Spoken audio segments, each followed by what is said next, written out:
언제 그런 일이 있었냐는 듯 달려나가는 느낌이 예전의 테슬라가 아니구나 라는 생각을 하게 만듭니다. 결론적으로 다이나믹한 운전을 추구하지 않는 운전자라면 확실히 EV6 쪽으로 마음이 많이 기울 것 같습니다.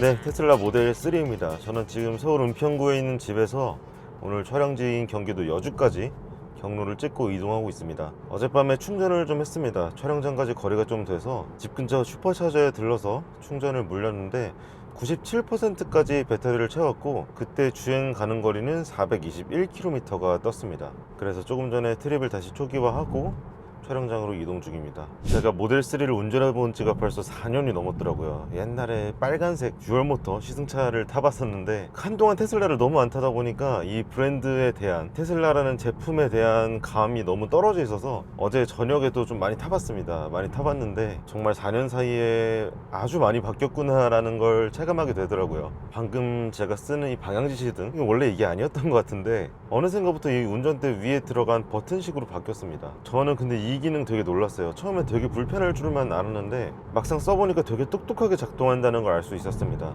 제가 걱정했던 부분은 스티어링 조작이 거의 없는 차선 변경 상황에서 차선 변경이 끝난 걸 어떻게 알아챌 것인가, 그리고 어떻게 깜빡이를 끌 것인가, 이게 제일 궁금했는데 전혀 걱정할 필요가 없더라고요. 예를 들어서 약간 왼쪽으로 굽어있는 코너에서 우리가 오른쪽으로 차선을 변경한다고 했을 때 거의 운전대를 꺾을 일이 없잖아요. 되게 자연스럽게 오른쪽 차선으로 들어갈 수가 있는데 그런 상황에서도 정말 자연스럽게 이 방향지시등을 꺼줍니다. 아마 제 추측으로는 테슬라는 카메라에 대한 의존도가 되게 높잖아요. 그래서 이 카메라로 차선을 인식하고 차로 변경이 끝났음을 판단해서 방향지시등을 꺼주는 게 아닌가, 약간 그런 생각도 해봅니다. 근데 모든 상황에서 완벽하게 꺼주진 않고 정말 직진하듯이 차로 변경을 했을 때는 그래도 방향지시등을 꺼주지는 못하더라고요.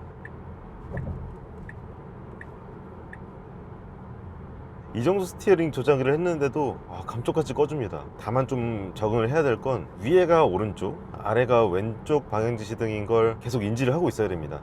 물론 오너분들이라면 더 이상 헷갈릴 일이 없겠죠. 저처럼 일반적인 차를 매일 타다가 이런 차를 처음 타게 되면 처음엔 좀 많이 헷갈립니다. 그리고 시야가 되게 좋아요. 이 차는 세단이지만 거의 SUV 수준의 시야를 갖고 있습니다. 이럴 수 있는 이유가 일단 이 차는 보닛이 굉장히 낮습니다. 이 보니까 유리가 만나는 지점, 저 라인부터 되게 낮게 설정이 돼 있고 그 지점부터 보닛 끝까지 높이가 쭉 낮아지는 형상을 갖고 있어요. 게다가 대시보드 자체도 낮고 튀어나와 있는 계기판 같은 것도 없죠. 지금 이 시야가 어디서 많이 본 것 같아 가지고 좀 기억을 떠올려 봤는데 아반떼랑 되게 비슷합니다. 아반떼도 보닛이랑 대시보드가 굉장히 낮죠. 그래서 높은 시야 때문에 SUV를 선호하시는 분들도 이 모델 3를 그렇게 불편하게 타시지는 않을 것 같아요. 제 주변에도 SUV를 좋아하는 가장 큰 이유를 대부분 시야로 꼽거든요. 이 차는 분명 시트 포지션도 낮고 실제 눈의 위치도 낮지만 이 개방감 그리고 시야 확보의 용이성은 정말 웬만한 SUV가 부럽지 않을 정도로 시원시원합니다. 제가 키가 170이 안 되고 지금 시트를 가장 밑으로 내려놨는데도 전혀 불편함이 없습니다. 심지어 이 스티어링 휠 조작 범위가 엄청나거든요. 그래서 아래쪽으로 쭉쭉 내려놓으면 이 스티어링 휠 끝부분도 이 앞유리의 가장 아랫부분에 닿지도 않습니다. 개인적으로 테슬라의 인테리어가 제 취향은 전혀 아니지만 사용하는 데 있어서의 불편함은 적어도 최소화한 것 같습니다. 주행 정보는 이렇게 가운데 있는 모니터에서 전부 확인할 수 있죠. 그나마 이 속도가 가장 왼쪽 끄트머리에 들어있어요. 그래서 약간씩만 힐끔힐끔 쳐다보면 주행 속도를 확인할 수 있는데 그래도 헤드업 디스플레이가 달린 차나 아니면 계기판이 운전대 뒤에 있는 차보다는 좀 확인이 어려운 것 같긴 합니다. 그럼에도 이 모니터를 보다 보면 놀라운 게 정말 많죠. 지금 주변 차들이 어떻게 달리는지, 어떻게 다가오고 있는지까지도 확인할 수가 있는데요. 심지어는 트럭이나 버스, 승용차 이런 차의 형태까지도 구분을 해주기 때문에 기능적으로도 훌륭하지만 또 보는 맛도 좀 있는 것 같아요. 내 차가 이렇게 똑똑하게 내 주변을 계속해서 확인해주고 있구나, 이런 듬직한 면도 좀 있고요. 근데 테슬라가 언제부터 이렇게 승차감이 좋았죠? 개인적으로 4년 전에 모델 3 그리고 모델 X 이 두 가지를 타봤습니다. 모델 3는 제 기억엔 그래도 승차감이 나쁘진 않았던 것 같아요. 테슬라의 공통적인 단점을 얘기할 때 보통 승차감을 얘기하는데 그 당시에도 저는 승차감은 너무 불편하다는 느낌까지 받을 정도는 아니었거든요. 모델 X는 조금 실망했습니다. 에어 서스펜션이 달린 모든 차가 편안하지는 않다는 걸 저한테 알려준 모델이기도 하고요. 근데 신형 모델 3는 승차감 진짜 괜찮은 것 같아요. 너무 고친 노면을 만났을 때 우당탕하는 느낌은 아직까지는 있지만, 그렇게 대놓고 안 좋은 노면을 제외하면은 약간 독일차의 탄탄한 감각에 가까워졌다는 느낌을 계속 받고 있습니다. 특히 시속 100km를 넘겨서 아주 고속으로 속도를 올릴 때도 차가 훅 떴다 가라앉는 그때 움직임이 불안함이 없더라고요. 순식간에 차의 자세를 다시 안정시켜서 언제 그런 일이 있었냐는 듯 달려나가는 느낌이 예전의 테슬라가 아니구나 라는 생각을 하게 만듭니다. 아마 테슬라도 승차감에 대한 피드백은 수도 없이 받았겠죠. 그래서 이번에 주파수 감응형 댐퍼를 넣는 등 여러가지 노력을 기울인 끝에 이 정도로 승차감을 개선해낸 것 같습니다. 저속에서도 방지턱 같은 거 넘는 느낌도 괜찮아요. 우리나라 차가 과속 방지턱은 제일 잘 넘는다고들 하잖아요. 그런데 국산차 부럽지 않게 일반적인 방지턱은 아주 부드럽게 넘어주는 것 같습니다. 운전할 때 거슬리는 거는 지금 하나 있는데요. 이건 시승차만의 문제일 수도 있는데, 이 스티어링 칼럼 쪽에서 약간의 잡소리가 납니다. 힘을 줬을 때, 그리고 약간 조향을 왔다 갔다 반복할 때 이 안에 어딘가에서 약간 찌그덕하는 소리가 계속 들려오곤 있어요. 그 외에 나머지 내장재에서는 전혀 잡소리가 들리지 않고 있습니다. 아마 조립 품질도 더 신경 쓰고 있겠죠. 지금 도로가 약간 막히는 상황인데 여기서 오토파일럿을 한번 켜보겠습니다. 2번 더블 클릭하는 것만으로 바로 켜졌고요. 최대 주행 속도는 이 오른쪽 버튼을 위아래로 쓸어서 조절할 수 있습니다. 2단계가 가장 가까운 거리고요. 2단계부터 7단계까지 설정을 할 수 있습니다. 지금 2단계고 시속 20km 정도로 느릿느릿하게 가고 있는데, 거리는 충분히 안전하게 마진을 둔 것 같아요. 국산차의 1단계라면 이것보다 좀 더 거리를 좁혔을 것 같습니다. 앞차가 출발을 하면 가속이 약간 급하네요. 차가 스스로 지금 출발을 했는데 약간은 빠르게 밀어붙인 경향이 없지 않아 있습니다. 이 정도 끼어드는 거는 잘 잡아주네요. 저 차가 조금 천천히 끼어들어와 준 것도 있긴 한데, 그래도 충분히 믿음직하게 차를 감지하고 제동을 해줬습니다. 제가 어제 저녁에도 자유로를 쭉 달리면서 이 오토파일럿을 써봤는데, 차로 중앙을 잡고 달리는 거는 기본으로 정말 잘 하고요. 지금 이 차에는 내비게이트 온 오토파일럿 기능까지 추가가 되어 있습니다. 이 기능이 활성화가 되면 차가 운전자한테 제안을 해요. 옆차선에서 달릴래? 하면서 이 주행 화면에 옆차로로 이동하겠냐고 물어봅니다. 그래서 이걸 수락을 하려면 이 차가 가고 싶어하는 방향에 방향지시 등을 눌러주면 됩니다. 그러면 이 차가 빠르게 해당 차로에서 뒤에 다가오는 차가 있는지 판단하고, 안전하다는 판단이 끝나면 스스로 해당 차로로 진입을 합니다. 지금은 제가 먼저 입력을 한 상태고, 지금 저는 거의 힘을 주지 않고 있습니다. 잘하죠. 내비게이트 온 오토파일럿이 들어간 인핸스드 오토파일럿, 이 옵션이 제 생각보다 호불호가 있는 것 같더라고요. 실제 오너분들의 후기가 있는 카페를 들어가 보니까 기본형 오토파일럿보다 더 똑똑한 기능인 건 맞는데, 이걸 실제로 쓰는 횟수가 생각보다 그렇게 많은 것 같진 않다, 이렇게 얘기를 하시더라고요.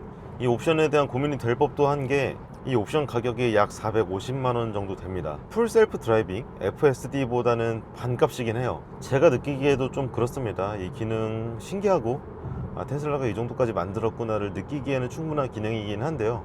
기본적인 오토파일럿 기능을 충분히 만족스럽게 쓰셨다면 굳이 이 EAP까지는 옵션을 선택할 필요는 없을 것 같습니다. 우리나라는 지금 법규 때문에 풀 셀프 드라이빙을 100% 쓸 수가 없잖아요. 항상 운전자의 판단하에 모든 걸 조종할 수 있도록 만들어져서 FS3는 당장 넣어도 모든 기능을 쓸 수는 없습니다. 그렇기 때문에 내가 테슬라의 최신 기능들을 누릴 수 있을 만큼은 누려보고 싶다 하시는 분들은 이 EAP 옵션까지는 넣으셔도 후회 없으실 것 같고, 기본 옵션도 충분히 만족스럽다 하시는 분들은 그냥 그대로 출고하시면 될 것 같습니다. 이 오토파일럿 자체는 후륜구동, 롱레인지, 퍼포먼스 상관없이 전부 기본 사양입니다. 개인적으로는 이 내비게이션에 약간 의문이 있는데, 테슬라 실제 오너분들께 약간 의견을 묻고 싶습니다. 제가 어제 이 차를 받아서 퇴근을 하는데 오후 5시였고요 강남에서 은평구까지 가는데 무조건 1시간 이상 걸릴 수밖에 없는 거리였음에도 불구하고 이 차는 약 26분이면 갈 수 있다고 안내를 하더라고요. 그래서 혹시나 하는 마음에 제 휴대폰으로 T맵을 켜고 두 개를 동시에 확인하면서 운전을 했는데 결국 1시간 넘게 걸렸습니다. 그래서 이 테슬라 순정 내비게이션 안내가 평소에도 좀 오차가 있는지 실제로 쓰시는 분들의 후기가 약간 궁금하고요. 오늘도 지금 가는 길에 처음 출발했을 때는 이 T맵과 테슬라 내비게이션의 오차가 한 17분 정도, 크게는 20분까지 났습니다. 근데 지금 거의 목적지에 도착할수록 이 오차가 줄어들어서 지금은 또 5분 차이밖에 안 나네요. 최적 기란 내 경로 자체도 T맵과는 조금 다른 방향으로 추천하는 것 같아요. 이 차는 아무래도 카플레이나 안드로이드 오토를 쓸 수 없는 차다 보니까 순정 내비게이션에 대한 의존도가 높을 수밖에 없죠. 그래서 실제 오너들, 특히 T맵을 쓰셨다가 이 차로 갈아타신 분들의 좀 후기를 듣고 싶습니다. 지금 이 터널 구간에서는 내비게이터 온 오토파일럿이 지원이 안 된다는 문구가 떴네요. 내비게이터 온 오토파일럿이 작동할 때는 이 파란 선이 차의 가운데 라인을 따라서 생깁니다. 그러다가 지금처럼 일반 오토파일럿으로 바뀌었을 때는 양쪽 차선을 이렇게 파란색 선으로 인지하는 모습을 보여주고 있습니다. 바로 터널이 끝나자마자 다시 내비게이터 온 오토파일럿 모드로 변경이 됐어요. 이 기능 되게 똑똑해 보이고 좋네요. 그런데 예전 같았으면 이 오토파일럿이 테슬라의 최대 구매 가치였다는 생각이 드는데 지금은 주행 감각적인 면에서도 완성도가 많이 올라가서 전체적인 매력이 올라갔다는 생각이 듭니다. 이제는 이거 하나만으로 살 차는 아니다 라는 생각이 드네요. 번거로운 것도 한 가지 있긴 해요. 이 차는 정전식 스티어링 휠이 아니라 감압식입니다. 오늘 저희가 같이 가져온 EV6는 이번에 신형이 되면서 정전식으로 바뀌었죠. 그래서 손을 이 위에 얹고만 있어도 운전자가 손으로 잡고 있구나를 바로바로 인식을 합니다. 그래서 제가 이 차를 운전하는 동안에도 손으로 직접 잡으라는 경고 문구가 되게 자주 나오는데 이 부분에서는 확실히 EV6가 훨씬 편한 것 같습니다. 자, 이렇게 시점을 바꾸는 와중에도 주변 차들의 위치 이런 걸 너무 잘 파악합니다. 뒤쪽에서 오는 차 파악하는 게 너무 신기하네요. 이렇게 뒤쪽에서 뭐가 빠르게 오는 게 제 눈에 보이면 저도 더 조심을 하게 돼요. 지금처럼 제가 이 기능을 해제를 하면서 직접 방향을 꺾을 때는 이 운전대가 버티는 힘이 좀 세다 보니까 풀 때 약간 이질감이 세긴 하네요. 제가 승차감에 이어서 되게 의외라고 생각했던 부분이 핸들링이었습니다. 모델 3가 이렇게 재밌는 차였나 싶더라고요. 일단 기본적으로 스티어링 휠이 돌아가는 범위가 되게 짧습니다. 락투락이 2회전이 조금 넘는 것 같아요. 일반적인 승용차들이 2.5에서 2.8회전 정도로 여유를 두죠. 2회전에 가까운 건 보통 스포츠카들이나 하는 세팅인데 모델 3가 그렇습니다. 그리고 지금 어쩔 수 없이 후륜구동 버전을 가져왔는데 후륜구동 버전이라 그런지 조향을 했을 때 앞부분이 되게 사뿐한 느낌이 들었고요. 코너를 돌다 보니까 어느 순간 확 말려 들어가는 느낌이 있어서 찾아보니까 이 스티어링 시스템 자체에도 가변 조향비가 적용이 됐습니다. 그래서 지금처럼 거의 중앙을 유지하면서 직진 위주로 달릴 때는 앞바퀴가 너무 급하게 꺾이지 않도록 비교적 느슨하게 조향 기어를 돌려서 이 고속 안정성을 더해주고요. 양쪽 끝으로 운전대를 돌릴수록 이 앞바퀴의 조향각도 급격하게 변하게 됩니다. 그렇게 해서 코너에서의 운전 재미를 더 끌어올려주는 효과를 내고 있습니다. 저는 개인적으로 예전에 지인들한테 테슬라 어때? 라는 질문을 받으면 그냥 책상에 바퀴 달린 거야 라고 약간은 폄하하는 말을 했었는데 이제 어느 정도의 운전 재미와 승차감까지 갖추다 보니까 점점 매력적으로 다가오네요. 이 인테리어 자체는 오히려 예전보다 더 책상에 가까워졌다는 생각이 들긴 하거든요. 근데 타면 탈수록 이 운전 자체에 몰입하게 만들어주는 인테리어인 것 같기도 합니다. 다만 이 실내 컬러 블랙이 있고 화이트가 있습니다. 화이트는 유료 옵션이긴 한데 저는 좀 화이트를 할 것 같아요. 또 가죽, 패브릭, 플라스틱 여러가지 소재들로 감싸져 있기는 하지만 너무 칙칙합니다. 이 블랙은 개인적으로 좀 칙칙해서 보기가 그렇게 좋지는 않네요.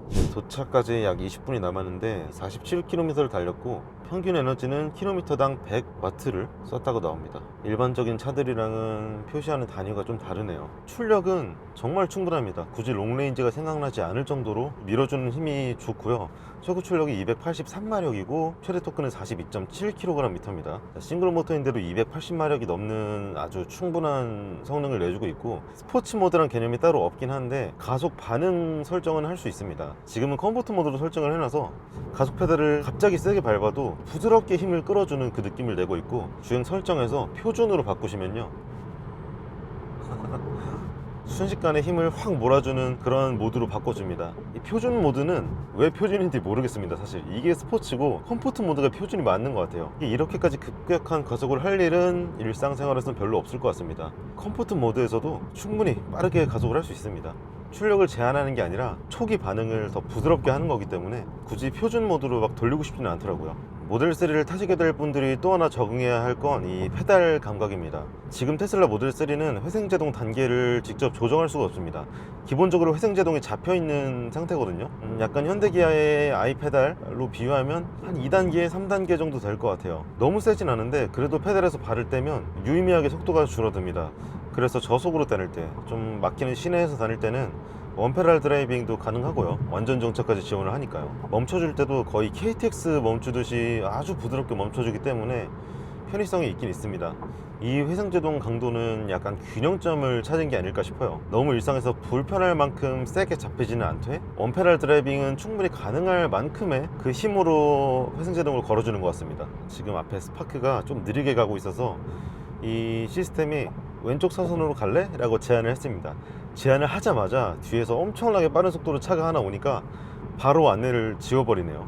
이런 순발력 좋습니다. 짧게 결론을 내보자면 이번 모델 3 탄탄한 승차감을 좋아하시고 최소한의 운전 재미도 가져가고 싶다 하시는 분들은 아마 EV6보다는 이 모델 3 쪽이 더 어울리지 않을까 싶습니다. 기계적인 면에서 많이 좋아진 것 같고요. 기본적으로 테슬라가 잘했던 이런 소프트웨어 관련된 것들, 빠져나갈 경로를 미리 알려주고 이런 똑똑한 면들은 여전히 갖고 있습니다. 자, 이렇게 원래 테슬라가 잘 하던 것까지 그대로 갖고 있는 모델 3였습니다.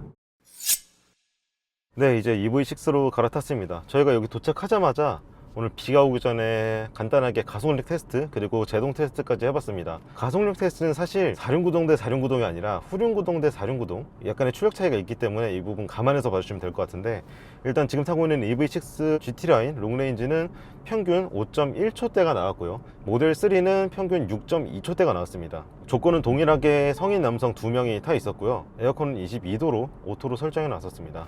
EV6가 최고 출력 325마력에 최대 토크가 61.7kgm입니다. 출력과 토크가 전부 높은 만큼 무게가 좀 더 무거울지언정 1초 이상의 실제 기록 차이를 보여줬는데요. 모터 1개와 2개의 대결이긴 하지만 기본적으로 테슬라의 전기 모터가 더 고출력을 지향한다는 걸 알 수도 있었습니다. 그리고 지금 시속 80km와 100km의 소음도 한번 측정해보고 있는데요. 두 모델 모두 이중접합 차음 유리가 창문에 적용이 되어 있고요. 모델 3는 시속 80km에서는 평균 66dB를 기록했고요. 시속 100km에서는 약 72dB를 평균적으로 기록했습니다. 지금 바로 이 차도 측정을 해볼게요. 먼저 시속 80km부터 V6도 80에서의 정숙성은 모델 3와 비슷한 수치를 보이고 있네요. 대략 66, 65dB를 왔다 갔다 하고 있고요. 시속 100에서는 오히려 EV6가 조금 더 조용한 것 같습니다. 모델 3는 72dB이 평균 값이었다면 EV6는 거의 최고 값이 72, 73dB이었고 평균 값은 68에서 69dB를 왔다 갔다 한 것 같습니다. 개인적으로 느끼기엔 바닥에서 올라오는 소음은 비슷한 수준으로 잡은 것 같은데 풍절음이 EV6가 조금 더 정제돼서 들려오는 것 같습니다. 저희가 굳이 소음 측정기로 비교를 하긴 했지만 사실 둘 다 정숙성은 괜찮습니다. 자, 그 다음으로는 승차감을 한번 보죠. 어제 오늘 모델 3만 계속 타다가 오늘 EV6를 진짜 오랜만에 탔는데 출발하자마자 든 생각은 우리나라 사람들이라면 확실히 이걸 더 좋아하겠다라는 생각이었습니다. 확실히 승차감이 더 부들부들하고 유연한 느낌이 있습니다. 이번에 신형 EV6도 주파수 감응형 댐퍼를 새롭게 적용을 해서 조금 더 다양한 영역대에서의 충격을 감소시켰다고 하는데 방지턱 넣어볼게요. 매끈합니다. 모델 3도 물론 방지턱 되게 잘 넘습니다. 잘 넘는데 모델 3는 약간 그 방지턱의 형상을 머릿속으로 그릴 수 있을 만큼 꽤 직관적으로 전달을 한다면 EV6는 그것보다는 조금 더 끝처리를 뭉툭하게 다듬어서 최대한 부드럽게 방지턱을 넘어주는 것 같아요. 승차감 외에도 전반적인 운전 느낌 자체가 모델 3랑은 지향점이 확실히 다른 것 같습니다. 고속도로 제한속도를 넘겨서 꽤 빠르게 주행을 할 때도 모델 3는 되게 착착 금방 가라앉는 느낌이라면 EV6는 살짝 둥실둥실 떠가는 그런 포근한 느낌을 만들어주는 것 같아요. 결론적으로 다이나믹한 운전을 추구하지 않는 운전자라면 확실히 EV6 쪽으로 마음이 많이 기울 것 같습니다. 또 이 차는 모델 3보다 무게중심이 높고 키도 크다 보니까 스티어링 휠을 이렇게 조작했을 때 좌우로 쏠리는 이 롤에 대한 움직임이 훨씬 더 직관적이고 크게 다가오네요. 조향 감각도 너무 민감하게 하기보다는 딱 일상적인 주행에 최적화한 아주 부드럽고 편안하게 세팅이 되어 있습니다. 자, 갑자기 비가 오네요. 저희가 이러기 전에 아까 시속 100km에서의 제동 테스트까지 한번 해봤습니다. 모델 3와 EV6 모두 동일한 조건에서 두 번씩 시도를 했는데요. 모델 3는 평균값이 37m 정도로 나왔고 EV6는 평균 36m대 중후반의 제동거리가 나왔습니다. 이 정도면 사실 큰 편차는 아닌데요. 저희가 주목한 건 1차와 2차의 기록 차이입니다. 모델 3는 1차 시도가 2차 시도보다 훨씬 더 짧은 거리가 나왔고요. EV6는 1차보다 2차가 더 짧은 제동거리가 나왔습니다. 여기서 개입될 수 있는 조건이 하나 있는데 회생제동이죠. 회생제동은 사실상 가속 페달에서 발을 뗀 순간부터 작동하기 때문에 이걸 최대로 작동했을 때와 껐을 때의 제동거리 차이는 약간 있을 수가 있다고 생각합니다. 그래서 EV6의 회생제동 모드를 저희가 2단계로 맞췄는데요. 지금 실제로도 2단계가 테슬라 모델 3의 기본적인 회생제동 강도와 되게 비슷한 것 같아요. 근데 그럼에도 이 회생제동은 조절할 수 있는 게 훨씬 편한 것 같습니다. 모델 3도 적응을 하려면 할 수 있고, 저도 이제 꽤 적응이 돼서 가속하거나 감속할 때 오른발 컨트롤을 좀 잘 하고 있었는데, EV6는 조절이 되니까 마음이 너무 편해요. 특히 고속도로 같은 데에서 크루즈 컨트롤을 안 켰을 때, 오른발을 뗐을 때 관성으로 쭉 밀고 나가면 편하잖아요. 그런 것을 선택할 수 있도록 조절의 여지를 남겨둔 게 개인적으로는 더 편하게 다가옵니다.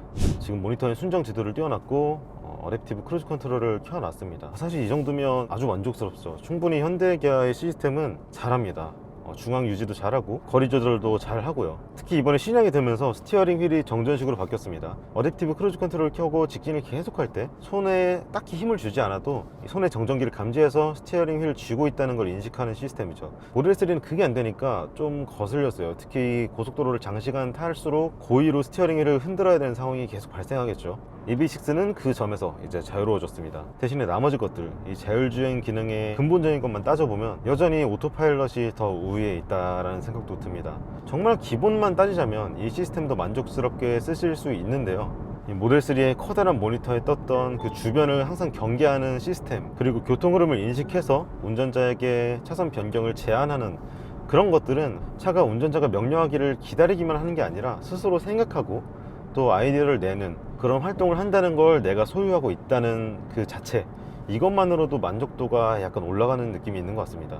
그게 사람들이 테슬라를 사랑하는 이유 같기도 하고요. 마지막으로 주행거리 얘기 한번 해볼까요? 이번 EV6가 배터리 용량이 늘어났습니다. 84.0kWh 4세대 배터리를 가지고 있고요. 1회 충전 주행거리가 19인치 휠의 후륜구동 기준으로, 그리고 빌트인 캠이 빠진 사양 기준으로 최대 494km까지 갑니다. 저희가 타고 있는 시승차의 스펙은 1회 충전 주행거리가 432km고요 4륜구동에 20인치 휠 이런 것들이 더해지면서 나온 수치입니다. 오늘 저희 후배 기자가 집에서부터 촬영장까지 왔는데 일단 실제 주행거리와 트립에서 줄어든 주행거리의 오차가 거의 없었다고 합니다. 실제 주행거리는 82.8km였는데 트립상 줄어든 주행거리는 86km였고요 전비는 kWh당 6.8km를 기록했다고 합니다. 거의 대부분이 고속도로였는데 6점대 후반이면 상당히 좋은 전비를 나타내고 있죠. 모델 3는 제가 약 85km를 운전해서 왔는데요.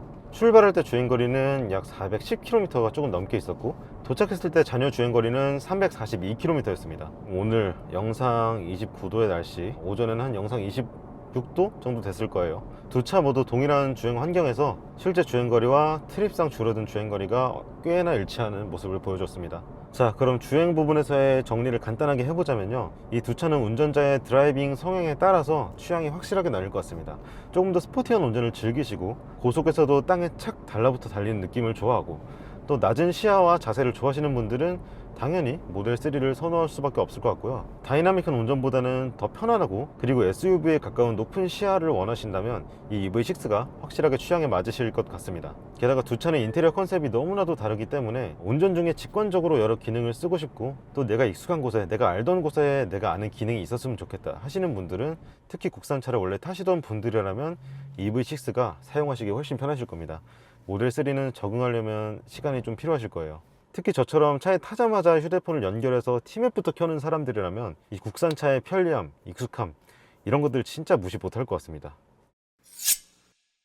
다음은 가격입니다. EV6 가격부터 말씀드리면 가장 아래급인 라이트가 5,260만원, 에어가 5,530만원, 어스가 5,935만원, GT라인이 5,995만원부터 시작을 합니다. 오른쪽에 있는 모델 3 같은 경우에는 저희가 가져온 RWD 트림이 5,199만원부터고요 롱레인지가 5,999만원, 퍼포먼스가 6,939만원부터 시작을 합니다. 마지막 비교 포인트는 각 차의 보증기간입니다.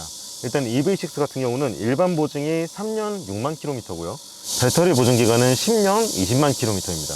그리고 보증 연장 프로그램이 있는데 이 보증 연장 프로그램 가입 가격은 출고일로부터 30일 전후로 가격 차이가 조금 있습니다. 30일이 지나기 전에 가입을 하시면 최소 49만원부터 최대 110만원까지 연장 기간에 따라서 가격이 달라집니다. 배터리 보증 같은 경우에는 10만 킬로를 늘리는데 275만원이고요 20만 킬로를 늘리려면 415만원을 내시면 됩니다. 일반 부품과 배터리를 함께 보증 연장을 해주는 결합 상품이 있는데 EV6 같은 경우는 일반 5년 배터리 10만부터 일반 8년 배터리 20만 km 연장까지 다양한 상품이 준비되어 있습니다.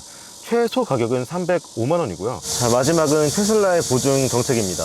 일단 기본적으로 테슬라 전 차종은 기본 보증을 4년 8만 킬로미터로 두고 있습니다. 그 중에서 모델 3는 배터리 및 구동장치 제한 보증을 후륜 구동 기준으로 8년 또는 16만 킬로로 두고 있고요.